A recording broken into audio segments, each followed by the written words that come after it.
말씀의 제목은 기다림이라고 그런 제목으로 함께 은혜를 나누겠습니다. 여러분 한평생 사시면서 어떤 것을 기다릴 때가 제일 좋으셨습니까? 손꼽아서 기다린 그러한 기다림이 있으셨습니까? 이 성탄절 전 4주간은 대강절로 기다리면서 우리가 지내는 그러한 시간입니다. 우리가 이 대강절을 통해서 기다릴 대상은 딱 한 분인데 그게 누구냐 하면 예수님입니다.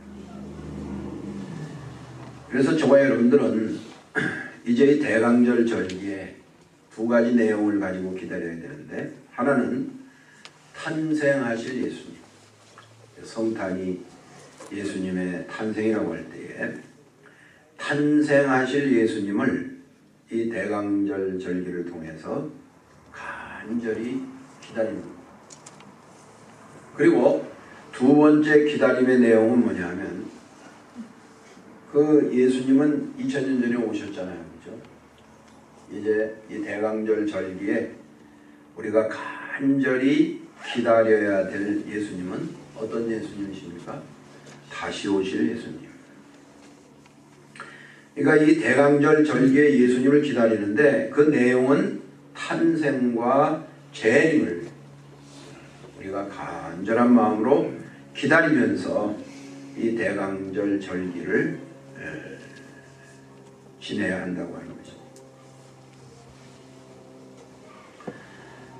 여러분 우리가 이 성탄하면 그 본질에서 벗어난 많은 것들을 우리가 보게 되어지는데, 첫째는 이제 길거리나 혹은 몰이나 이런 데 가보면 벌써 이 성탄 트리가 장식이 되어 있습니다. 아주 화려하게 그렇게 장식이 되어 있는데, 이 성탄 트리에 대한 유래는 많은 이제 학설이 있어요. 그러나 이제 제일 먼저 이 성탄 트리를 시작한 사람은 누구냐면 마틴 루터가 성탄절 전야, 그러니까 이브날이죠. 예수님 오시기 전날 밤에 그 예배를 드리고 집으로 돌아오는데 그 전나무 사이에서 그 햇빛이, 달빛이 쫙 이렇게 그 눈과 함께 이렇게 비추는 그 모습이 너무나 아름다웠습니다. 그래서 나무를 하나 꺾어다가 이제 그 달빛과 그 눈 하얀 빛을 생각을 하면서 불을 밝힌 것이 그것이 성탄 트리 장식의 시작이 됐습니다. 그 다음에 이 성탄의 본질과 또 쓸데없이 이 성탄 되면 등장하는 게 있죠. 그게 뭐냐면 산타클로스. 이 산타클로스는 사실 성탄하고는 그렇게 별로 상관이 없어요. 이건 저쪽 유럽에서 이제 시작이 됐는데요. 그 서로 이제 이 예수님의 탄생하신 날 선물을 기다리고 또 주고 하는 이 일을 대신해서 어떤 그 천주교의 어떤 그 한 분이 이제 선물을 나르는 일을 시작을 했어요. 이제 그게 유래가 되어가지고 산타클로스 할아버지가 이제 등장을 한 것입니다. 그 다음에 또 이 성탄의 본질과 상관없이 등장하는 또 하나 있죠. 이게 뭐 루돌프, 사슴코 뭐 그래가지고 장식마다 그게 또 이제 등장을 하고, 그다음에 화려한 조명과 각색 전등, 이 현란한 불빛들, 이런 것들이 이제 성탄을 지금 아주 이렇게 상징하고 있습니다. 그런가 하면 꽃으로는 이 포이센티아 꽃이 또 강단을 장식하기도 하는데, 이 포이센치아 꽃은 멕시코에서 유래가 됐다고 그러죠. 이 성탄절 예배를 드리는데 사람들이 다 주님 앞에 예물을 드리는데, 한 가난한 소년이 자기는 주님께 드릴 게 없어요. 너무 가난해서. 그래서 이제 눈밭에, 저가 교회를 가질 못하고 눈밭에 앉아서 울었습니다. 예수님, 나는 예물을 준비 못했습니다. 그리고 울고 한참 울고 눈을 떴는데 그 하얀 눈, 그 사이에서 빨간 그런 꽃이 눈에 띄었습니다. 그래서 나는 예물은 없지만, 가난해서 드릴 건 없지만 이 꽃을, 이거를 예수님께 드려야 되겠다. 그래서 그 꽃을, 빨간 꽃을 꺾어가지고 예수님께 예물로 드렸습니다. 그게 바로 포이센치아 꽃입니다. 그래서 그게 유래가 되어가지고 이제 이 성탄 때가 되면 이 포이센티아 꽃이 그냥 온 세계를 덮고 지금 있는 것입니다. 그런데 이렇게 선물을 사고 주고 팔고 화려한 조명을 켜고 또 현란한 불빛과 또 이 성탄의 빠른 템포의 캐롤이든 이런 것들은 사실은 이 성탄을 많이 상업화한 거예요. 상업화. 그래서 사람들의 이 마음을 자꾸 이 성탄 그러면 들뜨게 만듭니다. 들뜨게 만들어가지고 어딘가 그냥 모임에 가야 된다고 이렇게 부담을 갖고, 뭘 사야 된다고 그렇게 부담을 갖고, 뭘 해야 된다고 그렇게 부담을 갖고, 그저 또 이 성탄하면 젊은이들은 그냥 어디 이렇게 쾌락을 즐기고 이런 데 빠져가지고 사회적으로도 많은 문제가 되는 이런 절기가 바로 성탄이 되고 말았어요. 그런데 이렇게 상업화되어진 성탄은, 이것은 잘못되어 있는 것이라. 그런데 우리들이 이제 이 성탄을 앞에 놓고 지금 들떠서 지낼 게 아니고, 사실은 탄생하실 예수님, 그리고 다시 오실 예수님을 차분하게, 그리고 침착하게 그렇게 기다려야 할 그러한 절기가 바로 지금 우리가 맞고 있는 절기라고 하는 것입니다. 여러분, 우리가 오늘 봉독한 말씀 1절 말씀을 보면 이 메시아가 어디에서 탄생할 것이라고 그랬느냐 하면 이새의 줄기에서 탄생할 것이라. 그렇게 하나님께서 이사야 선지자를 통해서 예수님 탄생하시기 800년 전에 예언을 하셨습니다. 다 같이 한번 따라합시다. 이새의 줄기에서, 이새의 줄기에서 메시아가 날 거라는 거예요. 근데 저는 이 성경을 읽으면서 이새는 누굽니까? 다윗의 아버지죠. 그러면 이왕 예언을 하려면 다윗의 줄기에서 날 것이라 이렇게 예언을 했으면 더 좋을 것인데, 하나님께서는 왜 다윗의 줄기에서 난다고 말씀을 하시질 않고 그 보잘것없고 또 황폐하고 볼품도 없고 다른 사람들이 거들떠보지도 않는 그 평균 한참 이하의 가정인 그 이새, 다윗의 줄기가 아닌 이새의 줄기에서 날 것이라고 그렇게 왜 예언을 하셨을까? 그거를 생각해 보면 하나님은 하나님의 그 예언의 말씀을 성취하시는 하나님이십니다.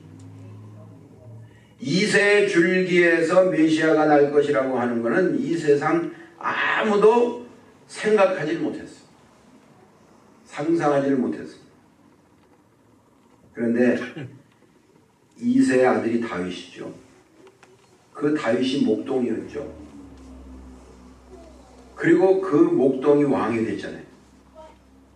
그 이새의 줄기가 이런 줄기가 될 줄을 누가 알았겠습니까? 그런데 이 다윗이 왕이 되기도 전에 벌써 하나님께서는 이새의 줄기에서 메시아가 날 것이라고 그렇게 예언을 하셨다고 합니다. 그 줄기에서 한 싹이 나며 뿌리에서 한 가지가 나서 결실할 것이라. 그 이새 줄기에서 태어나신 그 예수님이 얼마나 연약한 모습으로 나느냐 하면 한 싹이라고 그렇게 표현을 했어요. 싹. 여러분 그 나무에 싹 나는 거 보세요. 그게 힘이 있습니까? 거기에 무슨 능력이 있습니까? 아무것도 없어요. 그거 손가락으로 한번 쓱 비벼버리면 없어질 그 싹이에요. 그런데 그 이새 줄기에서 그 한 싹이 나고 뿌리에서 한 가지가 나서 결실할 것이라고 그렇게 예언의 말씀을 하셨다고 합니다. 그런데 연약한 그 한 싹 위에 여호와의 신이 그 위에 강림하실 것이다. 그렇게 말씀합니다. 그러니까 여러분 하나님의 일이라고 하는 것은 무슨 힘있고 권력있고 능력있고 정말 대단한 존재들을 통해서 하나님이 일하시고 역사하는 게 아니고 하나님은 한 싹 정말 주목도 받지 못하고 힘도 없고 능력도 없고 권력도 없는 그러한 이 한 싹 같은 존재들을 통해서 하나님은 하나님의 능력과 하나님의 살아계심과 하나님의 역사하심을 나타내시는 그러한 하나님이신 것을 우리가 이 말씀 속에서 볼 수가 있다. 그러므로 우리 큰빛교회 사랑하는 성도님 여러분, 저와 여러분들이 하나님 앞에 붙잡히기를 원하고 쓰임받기를 원하시면 아멘 하십시다. 아멘. 저와 여러분들이 하나님 앞에 붙잡히기를 원하고 하나님 앞에 쓰임받기를 원한다 그러면 제일 먼저 해야 될 일이 뭐냐 하면 자기 자신의 연약함을 고백해야 돼요. 하나님, 나는 한 싹과 같은 존재입니다. 나는 능력도 없고 힘도 없고 가진 것도 없고 아는 것도 없습니다. 그렇게 자기를 부인하고 자기를 겸손히 낮추게 되어질 때에 자기 자신을 한 싹과 같이 겸손한 존재로 내려앉게 되어질 때에 하나님께서는 그 한 싹 위에다가 성령을 부어주십니다. 그러면 나는 연약하고 나는 부족하고 나는 힘이 없지만은 여호와의 신이 우리 위에 임하게 되어지게 될 때에 우리는 하나님께서 맡겨주신 큰 일을 감당할 수가 있다고 하는 것입니다. 3절 말씀을 보니까 메시아가 오시면 보이고 들리는 대로 심판치 않고 공의로 정직으로 판단하신다고 그렇게 말씀을 하셨습니다. 여러분 이 구약시대에서부터 예수님 오실 당시까지 제일 문제가 됐던 게 뭐냐 하면은 판단입니다. 재판. 이게 제일 문제가 됐어요. 팩트는 상관없어요. 이 사람이 잘했느냐 잘못했느냐 죄를 저질렀느냐 안 저질렀느냐 그건 그렇게 중요하지 않아요. 이 사람이 돈이 있는 사람이냐 권력이 있는 사람이냐 돈도 없고 권력도 없는 사람이냐 거기에 따라서 재판이 되는 거예요. 그래서 이 가난한 자들은 항상 정당한 재판의 결과를 기대할 수가 없었어요. 돈이 없기 때문에. 그래서 이 가난한 자들은 재판을 받게 되어지면 항상 억울해요. 자기가 죄를 짓지 않았는데도 그 죄를 자기가 다 뒤집어 써야 해. 이번에도 어제 신문을 보니까 어떤 사람이 자기 친구 그 남편을 죽였다고 그래가지고 죄를 뒤집어 썼어요. 자기는 안 죽였어요. 그런데 뒤집어 썼어요. 그래가지고 감옥살이를 24년을 했어요. 사람 죽였다고 그래가지고. 그런데 24년 만에 그 사람의 무죄가 입증이 됐습니다. 그리고 그 사람이 지금 받는 보상금이 얼마냐면 지금 현재 책정된 보상금만 1,500만 불을 지금 보상받게 됐어요. 여러분, 그 사람이 자기는 정말 죄를 안 졌는데 그 죄를 뒤집어 쓰고 24년 동안 감옥에서 산 그 사람의 심정이 어떻겠는가 한번 여러분 생각을 해보세요. 그러니까 옛날에 이 판결이라고 하는 것은 힘없는 사람들은 무조건 불이익을 당해야 되는 거예요. 이 천민들은 옳고 그름을 바로 가려줄 방법이 없었습니다. 아마 오늘날도 그럴 거예요. 오늘날도 정말 억울하게 지금 감옥에 들어가서 춥고 떨고 배고프고 감옥살이하고 있는 사람들이 오늘날도 굉장히 많을 거예요. 그런데 이 메시아가 오시면 그 메시아는 보이고 들리는 대로 심판치 아니하고 오직 공의와 정직으로 판단하실 것이라고 그렇게 말씀을 하셨습니다. 오늘 본문의 말씀 6절과 9절 말씀을 보니까 메시아가 오면 정확한 재판이 이루어질 거고, 그 다음에 6절로 9절 말씀을 보면 그분이 와서 다스리시게 될 나라의 모습을 우리에게 보여주고 있어요. 다 같이 한번 따라합시다. 늑대가 새끼 양과 어울린다. 여러분, 늑대하고 새끼 양하고 같이 노는 거예요. 늑대하고 새끼 양하고 같이 노는 거예요. 표범하고 수염소가 함께 뒹구는 거예요. 사자와 송아지가 함께 풀을 뜯는 거예요. 어린아이가 사자와 송아지를 몰고 다니는 거예요. 암소와 곰이 친구가 되고 사자가 소처럼 풀 먹고 젖먹이 어린아이가 살모사와 장난을 치고, 여러분, 그 모든 맹수들과 이 어린아이가 서로 해치거나 죽이는 일이 다시 없을 것이라고 그렇게 말씀을 하고 있는 것입니다. 그리고 바다에 물이 넘실거리듯 하나님을 아는 지식이 차고 넘칠 것이라고 그렇게 말씀을 하셨어요. 여러분, 오늘 메시아가 오셔서 다스리게 되어질 나라의 모습은 성경에 이런 모습이 성경에 등장을 해요. 이런 세계가 있었어요, 성경에.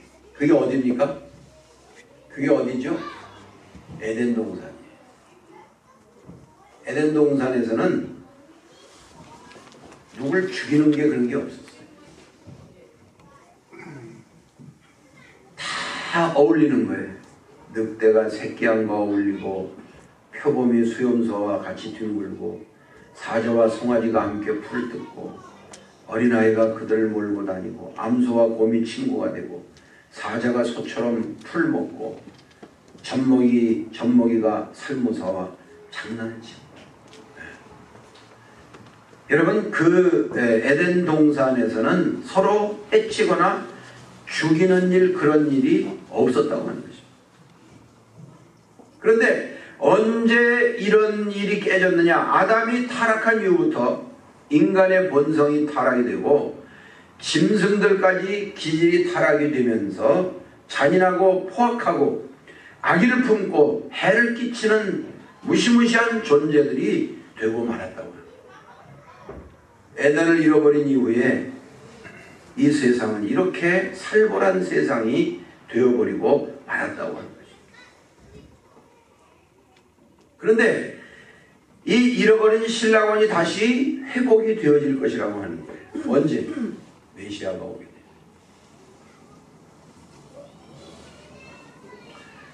여러분, 이 말씀을 들으시면서 이게 가능한 일인가, 이런 아마 생각을 하시는 분도 계실 겁니다. 어떻게 어린아이와 사자가 함께 놀고 젖먹이가 살모사와 장난을 치고 그런 세상이 과연 있을 수 있을까? 그렇게 아마 의문을 품는 분들도 계실 거예요. 그런데 저는 이런 나라를 저는 한번 체험을 했습니다. 이런 세계가 가능하겠구나 하는 것을 체험을 했는데, 언제 체험을 했느냐 하면, 여러분 그 한국의 동해안에서 쭉 북쪽을 향해서 올라가면 화진포라는 데가 있습니다. 지금은 화진포가 개방이 돼서 해수욕장이 됐습니다만, 한 40년 전만 해도 거기는 민간인들이 들어갈 수가 없었어요. 그리고 그 화진포에는 그 유명한 뭐가 있죠? 김일성이 별장이 있어요. 그래서 얼마나 그 화진포 바다가 아름다우면 거기다 김일성이가 별장을 지었겠는가, 그런 생각을 해요. 거기는 아무도 들어갈 수 없는 출입이 통제된 그런 지역입니다. 그렇게 출입이 통제된 상태에서 수십 년을 지난 거예요. 수십 년을 지난 거예요. 근데 제가 거기 GPOP에 전도하러 들어갔다가 그 화진포를 가게 됐어요.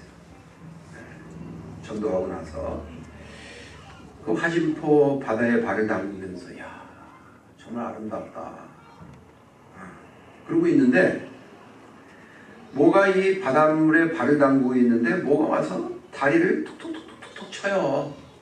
다리를 툭툭툭툭 쳐. 그래서 이게 뭔가 이러고 봤더니 물고기들이 그 바다에 그 아무도 손타지 않은, 수십 년 동안 아무도 건드리지 않은 그 바다의 물고기들이 말이죠. 제가 거기 발을 담그고 있는데 와서 놀자고 전부 저한테 몰려와가지고 톡톡톡톡톡톡 이 발을 치는 거예요. 이 부리로. 그래서 제가 그걸 이렇게 내려다보면서, 야, 이 때묻지 않은 고기들, 스트레스 받지 않은 고기들, 정말 사람들로부터 공격을 한 번도 받아보지 않은 이 고기들, 내가 누군지 알고 팔을 담그고 거기 서 있는데 같이 놀자고 몰려와가지고 다리를 톡톡톡톡톡 치는데, 야, 이런 나라가 가능하겠구나, 그런 체험을 했어요. 여러분, 이 사회가 점점 더 살벌해지고 사람들의 정말 악의가 점점 더 높아가고 무시무시한 사건들이 지금 일어나고, 건드리기만 하면 막 승을 내고 성질을 부리고 싸우려고 달려들고 하는 이런 것들이 다 뭐냐면, 이게 죄악이 가득하기 때문에 타락한 본성으로 이런 결과가 지금 오고 있다고 하는 것입니다. 그러니까 이 설교를 듣고 있는 저와 여러분들이 너나 할 거 없이 우리 속에 이러한 요소들이 아직도 지금 너무 많이 존재하고 있다고 합니다. 툭 하면 싸우려고 그러고, 욕하고 대들고, 해치려고 그러고, 때리려고 그러고. 여러분, 때리는 것 중에 제일 심하게 때리는 게 뭐냐 하면 구타입니다. 구타가 입구자예요. 말로 때리는 거. 그게 무시무시한 거예요. 여러분, 구타하지 마세요. 주먹으로 때리는 게 구타가 아니고 말로 때리는 게 그게 구타라고. 그 잃어버린 에덴, 메시아가 오심으로 말미암아 회복되어지게 될 것이라고 우리에게 말씀합니다. 그래서 이제 우리는 정말 이 성탄을 앞에 놓고 주님의 또 다시 오실 재림을 앞에 놓고 우리가 해야 할 일이 몇 가지가 있어요. 우리의 목표는 뭐냐 하면 예수 그리스도의 장성한 분량에까지 우리가 이르러야 돼요. 그것이 주님의 오심을 기다리는 성도들의 고리예요. 예수 그리스도의 장성한 분량까지 이르러야 된다.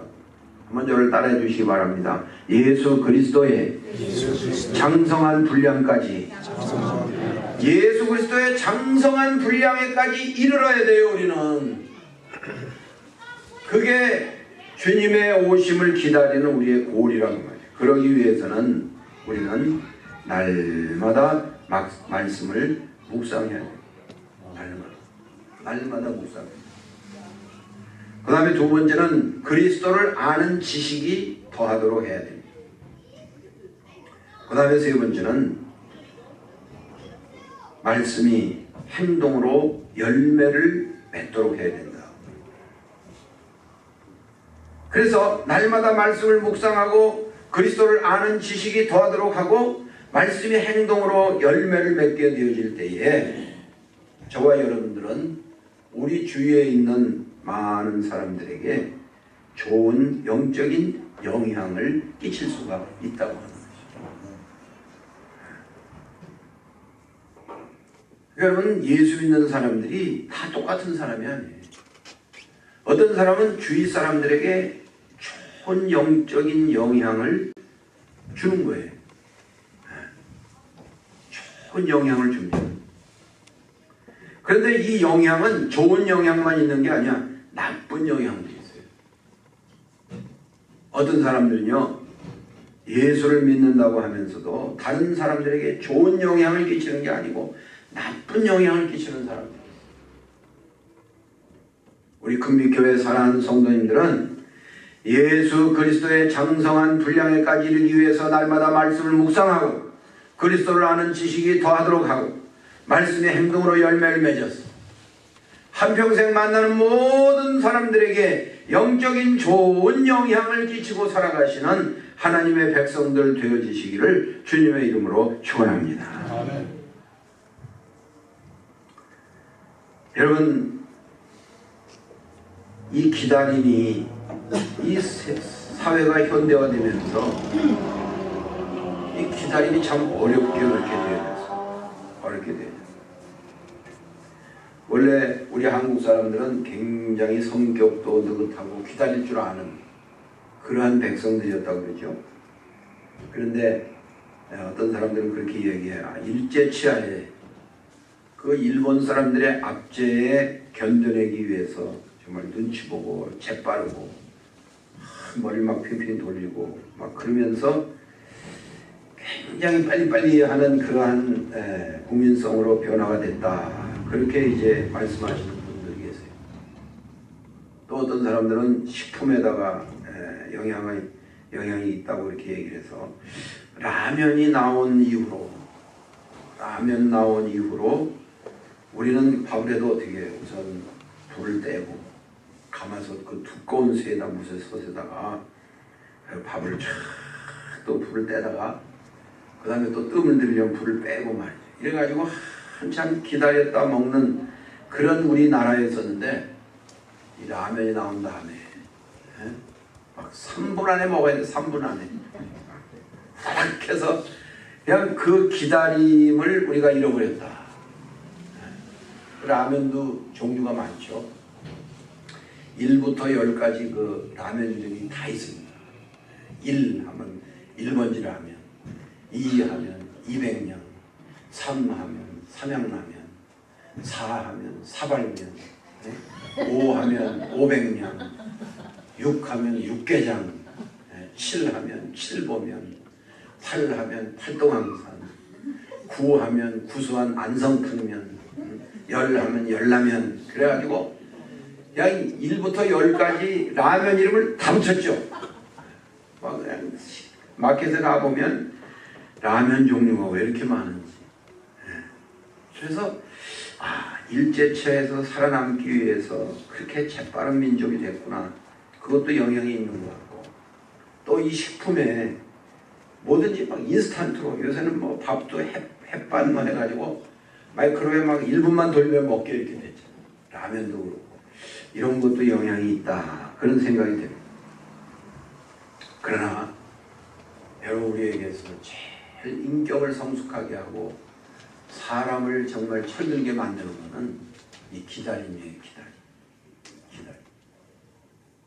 이제 저와 여러분들은 이 한 해를 돌이켜보면서 내가 금년에 하나님 앞에 잘 살았는가 못 살았는가 회개도 하고 반성도 하고, 또 오실 메시아를 기쁨으로 기다리고 세상의 기쁨이 아닌 영적 기쁨을 추구하면서 다시 오실 예수님, 그 예수님도 함께 기다리면서 조용히 메시아를 기다리시고, 그러한 이 대강절 절기가 되어지시기를 주님의 이름으로 축원합니다. 그래서 여러분, 세상이 뭐 아무리 여러분들을 막 그냥 유혹하고 자극해도 거기에 영향을 받지 말고, 정말 오실 탄생하실 예수님, 또 다시 오실 예수님, 그 예수님을 조용히 기도하며 말씀 묵상하며 기다리시면서 영적 성숙을 꾀할 수 있는 그러한 대강절 절기가 다 되어지시기를 주님의 이름으로 축원합니다. 축원합니다.